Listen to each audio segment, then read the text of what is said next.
बिस्मिल्लाहिर्रहमानिर्रहीम, अस्सलाम वालेकुम। नैब ने चीखें निकलवा दी हैं भाई चौधरी परवेज़ इलाही साहब की और उनके स्पेन में मुकीम बेटे की। और ये चीखें जो है ना आ ई ऊ आउच वाली नहीं है, ये जो चीखें जो निकलवाई हैं ना ये हैं गालियों वाली चीखें। गंदी गालियाँ दी हैं परवेज़ इलाही साहब ने, किसको दी हैं, क्यों दी हैं, इस सब की तफसीलात मैं आपको इस वीडियो में बताऊँगी। इसके अलावा जो अमेरिका में मुकीम यूथी हैं ना, वो शिकायतें लगाते फिर रहे हैं अमेरिकन्स को पाकिस्तान के बारे में, इसका भी हवाल मैं आपको बताऊंगी। वहाँ जी शिकायतें लगा रहे हैं और यहाँ पाकिस्तान में बैठ के कह रहे हैं कि जी देखें जी हम पाकिस्तान के साथ कितने लॉयल हैं। इनकी जो लॉयल्टी का जो भांडा है ना वो फूट चुका है। हर जगह पे जो वीडियोज़ हैं वो वायरल हो रही हैं, इसकी तफसीलात भी मैं आपको बताती हूँ। लेकिन सबसे पहले ना मुझे आपसे इन दोनों चीज़ों से बहुत ज़्यादा ज़रूरी बात करनी है, इसलिए क्योंकि पिछले 15 महीने से जुडिशरी का किरदार, उसके ऊपर PTM की हुकूमत बहुत ज़्यादा सवाल उठा रही है। चीफ जस्टिस ऑफ पाकिस्तान को लेकर के, लाहौर हाई कोर्ट के हवाले से बहुत ज़्यादा सवाल उठा रही है। तो सवाल तो आज भी उठ रहा है, सवाल आज भी उठ रहा है, लेकिन मेरा सवाल आज मुख्तलिफ है। मुझे इससे कोई लेना देना नहीं है कि अभी इमरान खान का क्या बन रहा है, उनके केस का क्या बन रहा है, हम उस बारे में रोज़ बात करते हैं। हमें और एटलीस्ट मैं अपने बारे में बात कर सकती हूँ, मैं किसी और के बिहाफ पे तो बात नहीं कर सकती। मुझे ऐसा लगता है कि मुझे आज की इस वीडियो में एटलीस्ट 2 से 3 मिनट रिजवाना को देने चाहिए। उस रिजवाना को जो इंसाफ की मुतलाशी है, उस रिजवाना को जो ये पूछ रही है कि रिजवाना को इंसाफ कौन देगा। लाहौर हाई कोर्ट वाले इमरान खान को ज़मानतों पे ज़मानतें दे रहे हैं, लाहौर हाई कोर्ट वाले PTI के लोगों को ज़मानतों पे ज़मानतें दे रहे हैं, सुप्रीम कोर्ट जो है वो PTI को छूट पे छूट देती चली आ रही है, लेकिन रिजवाना तकलीफ़ में है और इंसाफ की मुतलाशी। अब आप पूछेंगे रिजवाना कौन, मैं आपको बताती हूँ। एक 14 साल की बच्ची, जिसकी तो वैसे असल में उम्र है खेलने की, स्कूल जाने की, दोस्त बनाने की, पढ़ने की, अपना बचपन एंजॉय करने की, लेकिन उसको गुर्बत ने, माँ बाप की भी मैं आफरीन कहूँगी, मतलब मुझे माँ बाप पे भी गुस्सा आता है, उसके माँ बाप ने उसको घर पे काम पे लगा दिया। अब जाहिर सी बात है जिसके घर पे काम पे लगाया है वो कोई आम आदमी तो थे नहीं, वो हैं जी जनाब जी सिविल जज हैं, उनका नाम है जी आसिम हफीज़ साहब। उनके घर के ऊपर एक 14 साल की बच्ची घर का काम कर रही है। एक तो ये गलती, इसका भी ठीक ठाक केस ठोकना चाहिए इन लोगों के ऊपर।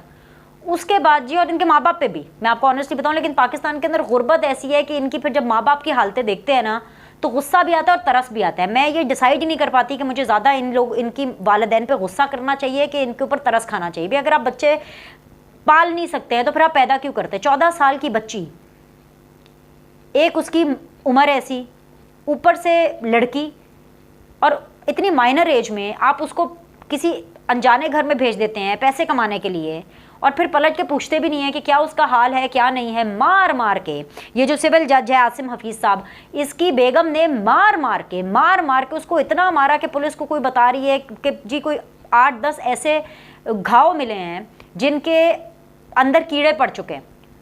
और जब मामला बहुत बिगड़ गया, उसको पहले मारा पीटा, खूब कुटा, जब कुट चढ़ी उसको, उसके बाद उसको कमरे में बंद कर दिया, उसको डॉक्टर के पास भी नहीं लेके गए। जाहिर सी बात है बच्ची है, कितना बर्दाश्त करती, जख्म थे कितने बर्दाश्त करती। इतने बुरे तरीके से, इस तरह से तो कोई जानवरों को भी नहीं मारता, और उस औरत ने इतने बुरे तरीके से उसको मारा, उसके बाद कमरे में बंद कर दिया, इमीडिएटली उसको मेडिकल हेल्प नहीं दी, और नतीजे में क्या हुआ कि 1-2 दिन के बाद उसके जख्म में कीड़े पड़ गए। और जब ये हुआ तो तब हाथ पाँव फूल गए, बस फिर क्या था, फिर दौड़े लगती हैं, फिर भागते हैं सारे लोग।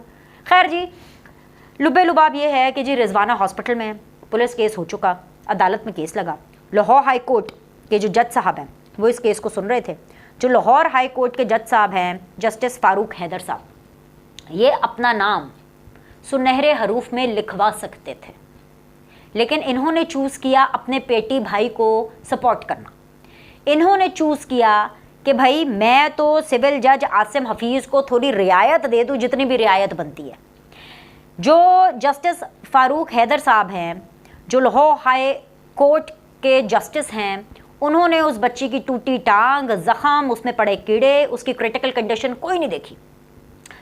शज़ा फातिमा ख्वाजा और आयशा रज़ा फ़ारूक, इन दोनों ने बाकायदा तौर पर ना सिर्फ बच्ची के साथ, उसके पेरेंट्स के साथ जाके मिले हैं, on the behalf of the prime minister, बल्कि मैं ये समझती हूँ, बल्कि मैं मुतालबा भी करती हूँ कि शहबाज शरीफ साहब को भी उनसे मिलना चाहिए और बाकी वजीरों को भी जाना चाहिए और बाकी दीगर पार्टी के लोगों को भी जो है वो जाना चाहिए। Why only PMLN, also Pakistan People's Party उस बच्ची के पास जाएं, उसकी माँ के साथ सपोर्ट में खड़े हों और उसके माँ बाप को कोई रोज़गार का मौके फराहम करें ताकि इतने छोटे बच्चों को काम ना करना पड़े। खैर ये बात फिर बड़ी लंबी निकल जाती है, इसके ऊपर तो मुझे लगता है सीरीज़ ऑफ वीडियोज़ करनी पड़ेंगी कि क्या है। लेकिन हुआ ये है कि जी फ़ारूक हैदर साहब ने उस जो अपने कॉलीग हैं आसिम हफीज़ साहब, उनकी बेगम को ज़मानत दे दी है, ठीक है, और उनको बेल दी है और बेल दी है जी 1 अगस्त तक। अब इसके ऊपर बहुत रोला मचा हुआ है, मैं भी बस मुझे बिल्कुल पसंद नहीं आया कि जो उन्होंने बेल दी है। ऐसे लोगों को निशाने इबरत बनाना चाहिए।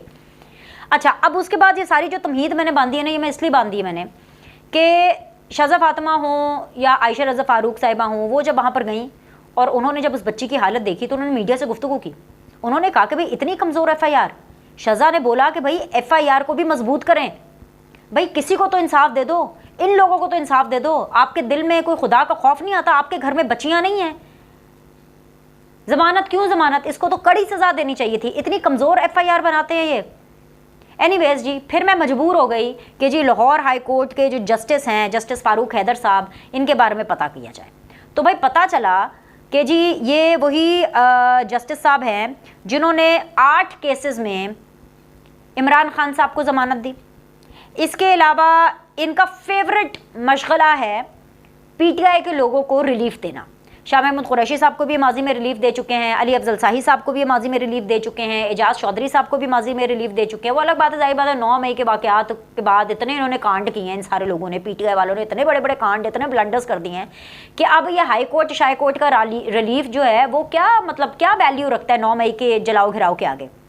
सो भाई द पॉइंट इज़ कि इनको ये केस ना सियासी तौर पर देखना नहीं चाहिए था, इनको ये केस मेरिट पे देखना चाहिए था। अगर ये जस्टिस साहब उस बच्ची को देख लेते ना, उसके ज़ख्म देख लेते, तो शायद ये ज़मानत देखते हुए 10 दफ़ा सोचते। तो कम से कम कहीं पर तो मेरिट का फ़ैसला कर लें, कहीं पर तो जो फ़ारूक हैदर साहब है वो ज़मानत देने से पहले ये सोच लेते कि वो अपना नाम सुनहरी हरूफ में लिखवा सकते थे।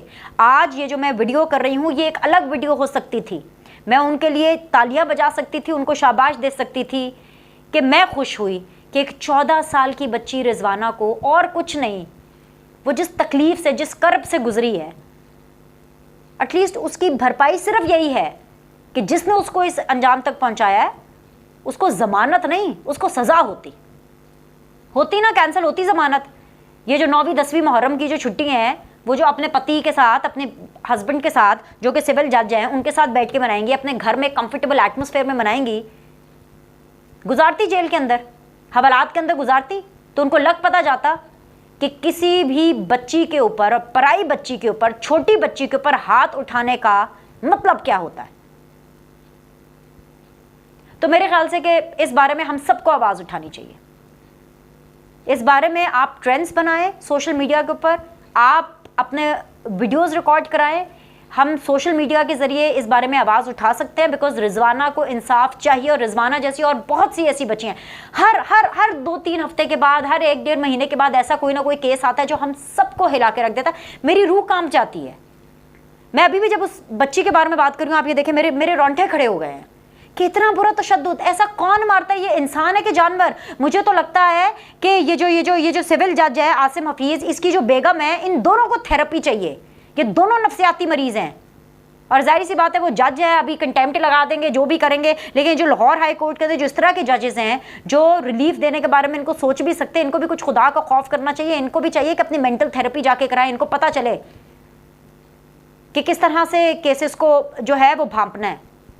तो मैं इस हवाले से मैं तो बहुत अपसेट हूँ, मैं सीरियसली बहुत अपसेट हूँ। और मेरी सिर्फ आप सब लोगों से अपील है कि उस बच्ची की सेहत याबी के लिए दुआ करें, और ये दुआ करें कि जो जज है ना, वो अपने पेटे भाइयों का कम ख्याल करे और इंसाफ करे। इंसाफ, रिजवाना को इंसाफ चाहिए, लेकिन रिजवाना के साथ इंसाफ कौन करेगा मुझे नहीं पता। ऊपर से तो कोई उतरेगा नहीं इंसाफ करने के लिए। यही जजेस हैं, यही अदालतें, इन्होंने ही करना है, तो इनको चाहिए कि बंदे के पुत्र बन के इंसाफ करें। एनीवेज जी, एक तो ये बात है। दूसरी तरफ आ जाए जी, नैब ने फिर से फुर्तियाँ दिखाई हैं और नैब ने चीखें निकलवा दी हैं चौधरी परवेज़ इलाही साहब की और उनके बेटे मुन्नस की। मुन्नस तो वैसे स्पेन में है, लेकिन चीखें उनकी वहाँ तक। यहाँ पे उन्होंने ऐसा जो है अपना खड़ाक दिखाया नैब ने कि वो स्पेन से मुन्नस की चीखें निकली हैं। क्या हुआ है कि जी आमदन से ज़ायद असासों के हवाले से इनके मुकदमात जो है मुन्नस के ऊपर भी बनने वाले हैं, ठीक ठाक लंबे चौड़े किस्म के, और तमाम उनकी जायदादें, तमाम प्रॉपर्टी, तमाम गाड़ियाँ, हर चीज़ जो उनके नाम है, नाम हो बेनामी हो जो भी हो, जितनी भी प्रॉपर्टी, जितनी भी इनके एसेट्स हैं, उन सब की तफसीलात जो है वो नैब ने मांग ली। बस वो नैब ने तफसीलात क्या मांगनी थी, पूरे चौधरी परिवार के अंदर जो है वो भागदौड़ मच गई है। वो स्पेन में बैठे जो मुन्नस उसकी चीखें निकल रही हैं कि पॉलिटिकल विक्टिमाइजेशन हो गई और पता नहीं क्या हो गया और ये वो, बस वहीं बैठ के चीखें मारेंगे, यहाँ आना नहीं है, बस नाक कान से धुएं वहीं से निकलेंगे। परवेज़ इलाही साहब आपको पता है कि वो तो माशाल्लाह एडगाला में है, और वहाँ पर भाई उन्होंने भी अपना खड़ाक दिखाया। उन्होंने क्या खड़ाक दिखाना था, गंदी गंदी गालियाँ, सुपरिटेंडेंट जेल को गालियाँ दे रहे हैं, उसके अलावा जो जेल का डॉक्टर है उसको गालियाँ दे रहे हैं। अब आपको पता है कि वो पहले कहते रहते थे कि जी मेरा चेकअप नहीं हो रहा, मेरी तबीयत ठीक नहीं है। डॉक्टर्स गए, डॉक्टर ने जैसे नॉर्मली उनका चेकअप हो रहा था, उनका चेकअप किया तो पता चला उनकी डायबिटीज़, उनका ब्लड प्रेशर काफ़ी हाई है, एंड परवेज़ इलाही साहब जो है उनको मेडिकल हेल्प की ज़रूरत थी। तो जेल के डॉक्टर ने उनको बोला कि भाई आप इनको जो है ज़रा ले जाएँ दूसरे हॉस्पिटल में, इनको हॉस्पिटल में लेकर के जाए, पेम्स वगैरह, या वो गालियाँ देना शुरू हो गए, ऐसी की तैसी, ये वो गंदी गंदी गालियाँ जो भी है, बीप वाली गालियाँ। मुझे एग्जैक्टली नहीं पता, मुझे ये उन्होंने नहीं बताया कि कौन सी उन्होंने गालियाँ दी। बेजाहिर सी बात है, जिन्होंने मुझे बताया उन्होंने मेरी औरत होने का लिहाज किया, मेरी रेपुटेशन का लिहाज किया कि भाई पढ़ी लिखी खातून है, एंकर हैं, यूट्यूब भी करती है, अब हम इनको क्या गंदी गंदी गालियाँ सुनाएं। बस मुझे उन्होंने ये बताया कि भाई उन्होंने बहुत ज़्यादा गालियाँ दी, और इसलिए गालियाँ दी क्योंकि परवेज़ इलाही साहब डर गए। तो जनाब भाई परवेज़ इलाही साहब को अब ये खौफ है कि भाई उनको एजेंसियों के हवाले कर देंगे, उनको भी नामालूम अफराद आकर उठा करके ले जाएंगे, या उनके हवाले कर दिया जाएगा अगर जेल से वो बाहर गए, और बहाना होगा इलाज का, लेकिन कुछ सिविलियन कपड़ों में जो मलबूस लोग हैं वो उनको आकर के अपने हवाले कर जाएंगे। क्योंकि जाहिर सी बात है, आपको पता है वो पहले इस्टेब्लिशमेंट के फेवरेट होते थे पीटीआई में आने से पहले, तो उनको तो सारे कारनामों का पता है कि कैसे होता है, क्यों होता है, कब होता है। अब खौफ भी है ऊपर से, जब उनको पता है कि पीछे कोई सपोर्ट भी नहीं है। जाहिर सी बात है बेटा तो बिल्कुल भी बॉदर्ड नहीं है कि वालिद के साथ क्या हो रहा है क्या नहीं हो रहा, तो इसलिए भाई उन्होंने तो सुपरिटेंडेंट को और जो जेल का डॉक्टर है उसको ऐसी तैसी उसकी कर दी गालम गलोच करके। आखिर के अंदर जो मैंने आपसे बात शेयर करनी है वो ये करनी है कि इमरान खान साहब ने, जितने भी पीटीआई के लोग हैं, उन्होंने किस तरह कहा कि भाई हमने सिफारिश की थी आईएमएफ को कि जी भाई आप लोगों को वो लोन दे दे, पाकिस्तान को कर्जा दे दे, क्योंकि जी पाकिस्तान को हम डिरेल नहीं करना चाहते, एक्सेट्रा। मगर एक दफ़ा फिर एक और भांडा फूटा है। पाकिस्तान तहरीक इंसाफ के अमेरिका में जो लीडर हैं, जो पाकिस्तान तहरीक इंसाफ में जो यूथियाज़ हैं अमेरिका में, वो जी शिकायतें लगाते फिर रहे हैं अमरीकी हुकूमत को। जो अमेरिकन कांग्रेसमैन हैं उनको वो शिकायतें लगा रहे हैं और उनके कान भर रहे हैं और उनको भड़का रहे हैं। उनको कह रहे हैं कि जी आप कैसे गिफ्ट कर सकते हैं 3 बिलियन आईएमएफ के नाम पर। एक तो सबसे पहले मैं इन साहब को बता दूं कि वो गिफ्ट नहीं है, वो कर्जा है, और कर्जे जो है ना वो सूद समेत वापस करना होता है। ये कोई उन्होंने कोई बहुत बड़ा एहसान नहीं किया, ठीक है, पाकिस्तान को ज़रूरत थी, और जहाँ तक ये बता रहे हैं ना गिफ्ट कर दिया, तो ये गिफ्ट विफ्ट वैसे तो है नहीं, कर्जा है। और ये कर्जा इसीलिए रहना पड़ा क्योंकि आपका जो पाकिस्तान में बैठा लीडर है ना, जिसका नाम है इमरान खान साहब, उन्होंने आईएमएफ का कर्जा जो है वो डिरेल कर दिया था, पूरा का पूरा प्रोग्राम। और इसकी वजह से पाकिस्तान को आज ये दिन देखने पड़े हैं। और ये जो साहब हैं, ये आप ये साथ में, खैर ऑब्वियसली मैं वीडियो तो नहीं चला सकती, लेकिन मैं फुटेजेस चला रही हूँ, आप देख लीजिएगा, तस्वीर वगैरह उसकी मैं चला देती हूँ बीच के अंदर। ये जो साहब है ये उठ करके अमेरिकन कांग्रेसमैन को शिकायतें लगाते फिर रहे हैं कि भाई आपको इनको पैसे नहीं देने चाहिए थे, आपको ब्लॉक करना चाहिए था, क्योंकि आप होने देते मुल्क को डिफ़ॉल्ट, और सिर्फ इसलिए क्योंकि जी हम चाहते हैं कि पाकिस्तान की जो आवाम है उसके साथ आपका अच्छा ताल्लुक बने, यानी कि पाकिस्तान की आवाम का अमेरिका के साथ अच्छा ताल्लुक बने। और वो इसी तरह हो सकता है क्योंकि अमरीकी कांग्रेसमैन को समझा रहे थे कि पाकिस्तान की अवाम इमरान खान के साथ है, तो अगर आप अच्छे ताल्लुकात चाहते हैं तो आपको पाकिस्तान की अवाम की बात माननी चाहिए। तो आपने ये क्यों पैसे दिए आईएमएफ ने पाकिस्तान को? तो भैया उसको इस तरह से भड़का रहे थे। अब ये सारी चीज़ें हर जगह पे वायरल हो गई हैं, ये सब वायरल हैं, सब ऑन रिकॉर्ड हैं। अब मेरे ख्याल से कि इसको देख करके, क्योंकि इमरान खान साहब आपको पता है टिकटॉक पर भी वायरल हैं, वीलॉग्स में भी, यूट्यूब पर भी, हर जगह पे वायरल है। इमरान खान साहब ने भी ये देखा होगा कि जाहिर सी बात है उनके जो यूथियाज़ हैं वो अमेरिका में क्या करते फिर रहे हैं। तो इमरान खान साहब को चाहिए कि इनकी क्लास लगाएं, अगर वो वाकई जेन्युइन है और पाकिस्तान के साथ बिल्कुल ऑनेस्ट हैं, और उनको कहें कि शट अप, इनको यूथियों को शटअप कॉल देनी चाहिए कि शटअप भाई, मैं यहाँ पर IMF को कह रहा हूँ कि नहीं जी दे दो पैसे हैं, और आप अमेरिका में जाके कांग्रेसमैन वालों को जो है शिकायतें लगा रहे हैं। लेकिन इमरान खान साहब कभी ये नहीं कहेंगे, इसलिए क्योंकि जो असलियत है वो कुछ और है। ये तो सिर्फ एक मंजन है कि हाँ जी IMF को हमने सिफारिश की थी कि जी आपको कर्जा दे दे। असल में तो पाकिस्तान तहरीक इंसाफ चाहती थी कि पाकिस्तान डिफ़ॉल्ट हो जाए, चाहे वो बुशरा बीबी के जादू टोने से हो बकौल शहबाज शरीफ साहब के, और चाहे वो इमरान खान साहब के पिछले प्रोग्राम को IMF के डीरेल करने से हो, चाहे वो IMF को और अमेरिका को पाकिस्तान की शिकायतें लगाने से हो, या चाहे वो अमेरिका में मौजूद जो यूथियाज़ हैं जो कि अमेरिकन नेशनल्स हैं, ठीक है, उनकी लॉयल्टीज़ तो अमेरिका के साथ होंगी ना, क्योंकि वो वहाँ के नेशनल हैं। उनकी लॉयल्टीज़ पाकिस्तान के साथ कैसे हो सकती है, आप मुझे खुद बताएं। तो यही वो मंजन है, यही वो बेहरा रवि है, यही वो अंधेपन की पट्टियाँ हैं जो इमरान खान साहब पाकिस्तान के अपने सपोर्टर्स की आंखों पर बांध देते हैं, उनको ट्रक की बत्ती के पीछे लगा देते हैं। और माशाल्लाह जी उनकी कल्ट फॉलोइंग भी ऐसी है, जो खान साहब कह देते हैं वो आंखें बंद करके उस पर यकीन कर लेते हैं और फिर कहते हैं कि जी हमें इमरान खान साहब ने शऊर दिया। मुझे तो लगता है इमरान खान साहब ने शऊर नहीं दिया, इसको शऊर देना नहीं कहते, इसको कहते हैं कि अंधाधुंध तकलीद करने पर मजबूर किया कि जो मैं सही करूँ मैं गलत करूँ, बस जो मैंने कह दिया वो ठीक है। शऊर तो होता है कि आप सोचते हैं, आप समझते हैं, आप आर्ग्यू करते हैं।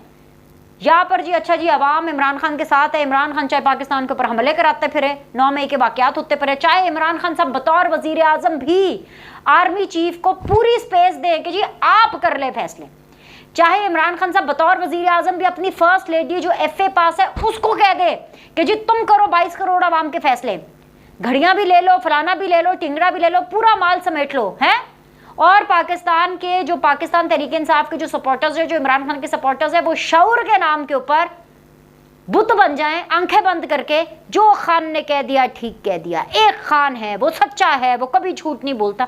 अरे ये शऊर नहीं है, ये जाहलियत है, वही जाहलियत जो कि अमेरिका में जो यूथियाज हैं वो पाकिस्तान के साथ कर रहे हैं। गिफ्ट दे दिया, माँ सदके जाए गिफ्ट दे दिया, ये गिफ्ट होता है?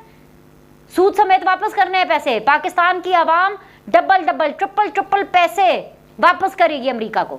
और ये इसलिए क्योंकि आपने ऐसी पॉलिसीज़ बनाई, आपने इतनी गंदी पॉलिसीज़ बनाई कि उसकी वजह से इस PDM की हुकूमत का भी सत्यानाश हो गया और पाकिस्तान का भी आपने सत्यानाश करने की कोशिश की, लेकिन आप नाकाम हो गए क्योंकि पाकिस्तान डिफ़ॉल्ट नहीं हुआ।